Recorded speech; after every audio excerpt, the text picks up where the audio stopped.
I'm Sita Chanji, head of Microsoft D365 at Digital Gurus, and welcome to our International Women's Day series, where we are shining a light on women in the Microsoft and D365 space. And today I'm very excited to be joined by Liz Delaney. Liz, could you Hi, please introduce Sarah. yourself?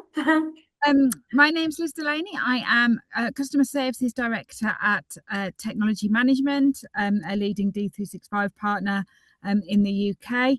I'm responsible for everything kind of post-implementation, so ongoing account management, support, training, managed service. I've been in the what we now BC space for about 25 years, really long time, since I was virtually straight out of college, and I've had a really enjoyable career. Amazing, amazing. Thanks, Liz. And we spoke about how there are very few women in dynamics, especially in consulting, the true consulting roles. And you specifically transitioned into leadership very early on. How did you navigate that process? Um, I think I've been really lucky that I've never found being female as a barrier. I think, but maybe I've been lucky with the people that I've worked with. I think though, going into leadership young is quite difficult to be taken seriously, especially as a woman. Sometimes I think that can be quite challenging. And I think doing consulting, doing traditional consulting, it can be quite challenging because it can be quite stressful. The hours can be a little bit irregular sometimes. Particularly then, there was a lot of travel involved. A lot of women dropped out, and I think that's why now we don't see as many leaders as many female leaders in the consulting space, because they've dropped out at some point, in their 20s and the 30s, when they start to have families and think that actually it's just not a career that you can do. But actually COVID's kind of almost turned it on its head there, and it becomes a more flexible and easier job to deliver remotely. So hopefully that barrier is kind of being worn away, and then maybe we won't lose those talented women in those few years, and then we will see more women in leadership spaces. But certainly when I started, there was none. Now there is still, to me, seems very, very few. No, definitely. But you do a lot, especially at Techman, to do different initiatives, especially across the local areas, to support the future workforce. You just tell us about them. I mean, it's no secret that in our sector there's an absolute bun fight for skilled resource.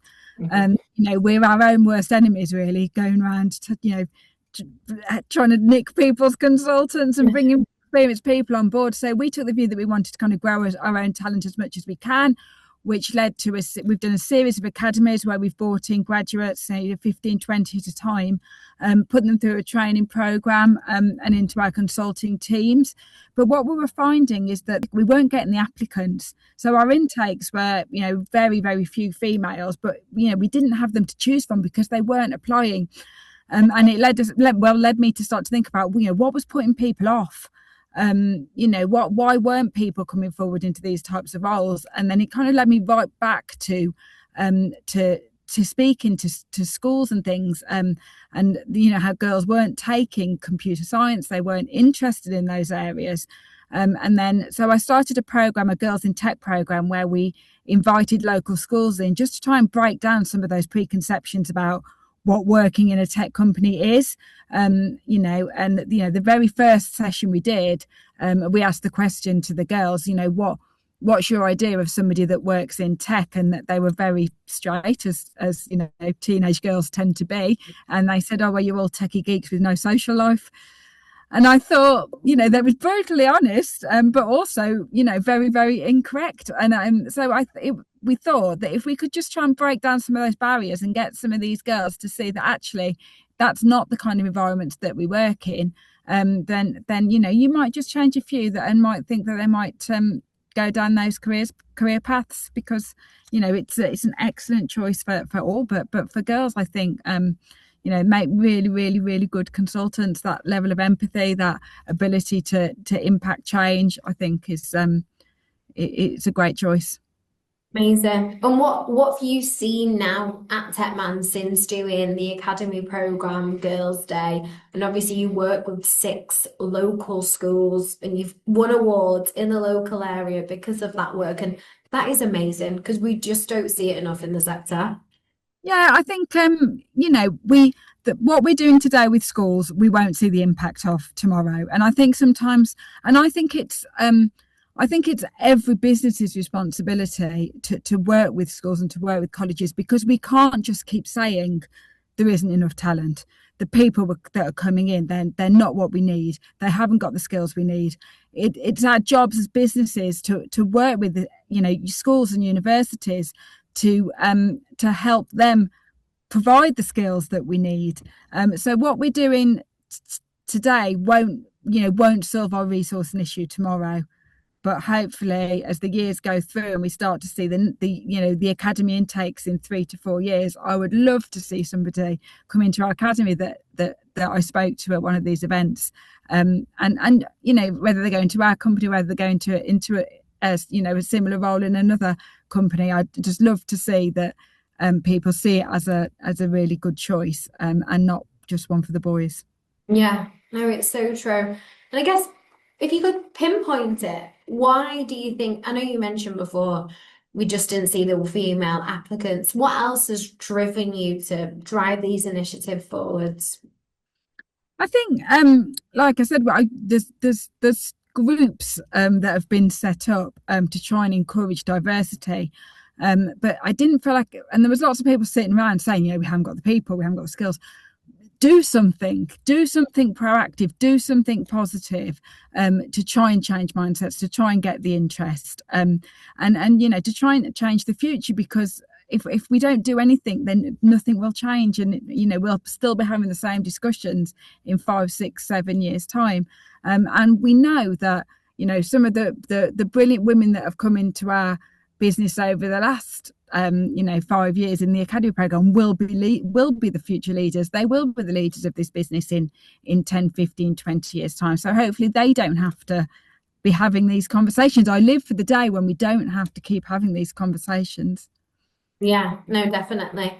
What's been some of the benefits that you've seen initially as well, putting on this accelerator program? I know obviously the schools takes a little bit longer because they've got to. We've did some work with universities. We've done quite a few careers fairs. We did some STEM events, and we've already got some women that have come in through our academy that we met at these STEM events. One had done a degree in chemical engineering. Others had done all kinds of different degrees, and never even thought of it as a careers path. So it's really satisfying when you can go out and you can talk to them, you can explain what we do, and they go, actually, that sounds like a really good option. And then they come in and you can see them being very successful in what they do, and not necessarily having to go through some of the barriers that we did years ago. Yeah, no, it's just about educating them as to what different paths and opportunities are out there as well. Tech is so incredible, and it's Yeah. not just one dimensional either. And I think that's what people need to get across to the younger generation. So, And they need to see role models. They need to yeah, see women that have succeeded in that field and have had a really fulfilling career. They need to see role models, because there aren't enough. I don't know where they go, but there aren't enough. And I think as women, we don't put ourselves out there as much. I saw a thing on Instagram the other day where and it made me think of this, and it was something like, I wish the brilliant women I know had the confidence of some of the very average men that I know, because women won't always put themselves out there to speak and to whether it's industry events or on LinkedIn, or putting people out there and being those role models, so that girls can see that actually it is a really, really good pathway. Yeah, and you're an amazing role model, Liz, because you're doing all of this. So, yeah, Thank incredible work. you. And after being in consulting for quite a substantial amount of time, like you've said, what other changes do you think needs to happen to increase the number of women in the sector, would you say? I think I think now people have woken up to the fact that, they offer decent maternity packages and, the much more flexible working, the ability to work from home, things that made it really difficult years ago to be a mother and to work in a role like this. So I think the industry's woken up to that already, and most companies can offer that. I think we need to get the women to be out there more. So when I go to conferences now, it's still very, very much dominated by the middle-aged white man. Most of the speakers fall into that bracket. Most of the people organising and leading these sessions fall into those brackets. So we need to see more women coming through with the confidence to speak at industry events and to show the expertise that they have. Because I don't think that enough.